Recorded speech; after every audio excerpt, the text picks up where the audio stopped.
Group পর্বের শেষ ম্যাচে নিউজিল্যান্ডের বিপক্ষে সবাইকে চমকে দিয়ে ইন্ডিয়া চারজন স্পিনার খেলিয়ে দিয়েছে। কুলদীপ যাদব, রবীন্দ্র জাদেজা, অক্ষর প্যাটেল, সাথে বরুণ চক্রবর্তী সেই স্ট্র্যাটেজি কাজেও দিয়েছে। বরুণ চক্রবর্তী 5 উইকেট নিয়েছে এবং রোহিত শর্মা টিম ম্যানেজমেন্টকে চিন্তায় ফেলে দিয়েছে। সেমিফাইনালে অস্ট্রেলিয়ার বিপক্ষে ভারত কি চারজন স্পিনার নিয়ে মাঠে নামে নাকি একজন পেসার আসলে বাড়াবে।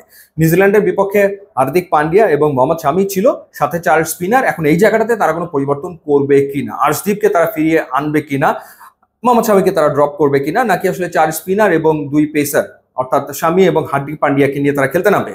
বরুণ চক্রবর্তী কিন্তু ইংল্যান্ডের বিপক্ষে টি-20 সিরিজ একটা ম্যাচে 5 উইকেট পেয়েছিল। এবার নিউজিল্যান্ডের বিপক্ষে সে 5 উইকেট পেয়েছে, মাত্র 2টো ওয়ানডে সে খেলেছে। বাট এক্স ফ্যাক্টর ডেফিনেটলি হতে পারে এবং বরুণ চক্রবর্তীর ইনক্লুশনের ফলে ভারতীয় বোলিং লাইন আপ একটা ভেরিয়েশন আসে। তাদের 4 জন স্পিনার, তারা আসলে 4 রকমের, মানে ভেরিয়েশনটা আসলে বোঝা যায়।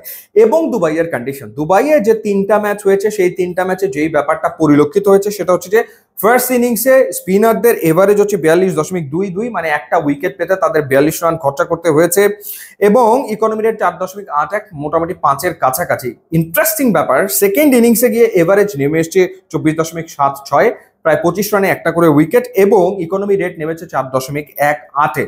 অর্থাৎ দুবাইয়ের সময় যত গড়ায় স্পিনাররা তত এফেক্টিভ আসলে হয়ে ওঠে। সেক্ষেত্রে ভারত যদি 4 জন স্পিনার নিয়ে খেলতে নামে সেক্ষেত্রে নিশ্চিতভাবে তারা পরে বল করতে চাইবে, শুরুতে তারা ব্যাট করতে চাইবে। অবশ্য টানা 13 ম্যাচে টসে হেরেছে ইন্ডিয়া, সেই ক্ষেত্রে টস ভাগ্য কি হয় কে জানে।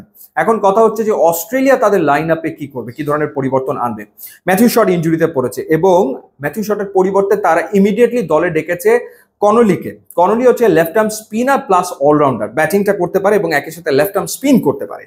তো নর্মালি অ্যাডাম জাম্পার রয়েছে তাদের মেইন স্পিনার, পাশাপাশি গ্লেন ম্যাক্সওয়েল রয়েছে, তার ওভারগুলো খুবই গুরুত্বপূর্ণ। সাথে যদি থার্ড স্পিনার হিসেবে তারা কনলিকে ব্যবহার করে তো সেই জায়গাটাতে তাদের স্পিন ডিপার্টমেন্ট একটুখানি শক্তিশালী হয়। তাহলে ওপেনিং করবে অস্ট্রেলিয়ার ট্র্যাভিস হেডের সাথে, সেই ক্ষেত্রে ওপেনিং এ দেখা যেতে পারে জশ ইংলিশকে, যিনি দুর্দান্ত ফর্মে রয়েছেন।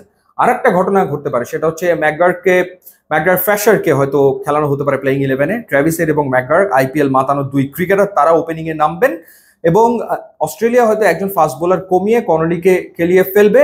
সেই ক্ষেত্রে তাদের স্পিন অপশন বাড়বে। 3 জন তো থাকছে, ট্র্যাভিস হেডও হাত ঘোরাতে পারে, প্লাস 2 জন ফাস্ট বোলার। সেই জায়গাটাতে নেথান এলিস এবং স্পেন্সার জনসন, সেটা হতে পারে। এবার আপনাদেরকে প্লেইং 11 সম্পর্কে যদি একটুখানি আমি ধারণা দেই যে দুটো দলের প্লেইং 11 কেমন হতে পারে। অস্ট্রেলিয়ার 11 এরকম হওয়ার chance: Travis Head, Josh Inglis, Steven Smith, Labuschagne, Cooper, Connolly, Alex Carey, Glenn Maxwell, Ben, Nathan Ellis, Spencer Johnson, Adam Zampa. এইখানে হয়তো বা 3 জন ফাস্ট বোলারের জায়গায় ওই ওপেনিং এ ম্যাকগার ঢুকে যেতে পারে। আর ইন্ডিয়া লাইন আপটা যেরকম হতে পারে: রোহিত শর্মা, শুভমান গিল, বিরাট কোহলি, শ্রেয়াস আইয়ার, অক্ষর Patel, KL Rahul, Hardik Pandya, Rabindra Jadeja, Kuldeep Yadav, Mohammad Shami, Varun Chakraborty.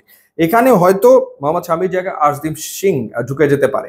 But last মুহূর্তে হয়তো উইকেট দেখে এই সিদ্ধান্ত নেবে 2 টিম যে তারা আসলে স্পিনারের আধিক্য বেশি দলে রাখবে কিনা, কিন্তু রাখাটাই স্বাভাবিক বলে অন্তত পক্ষে মনে হচ্ছে।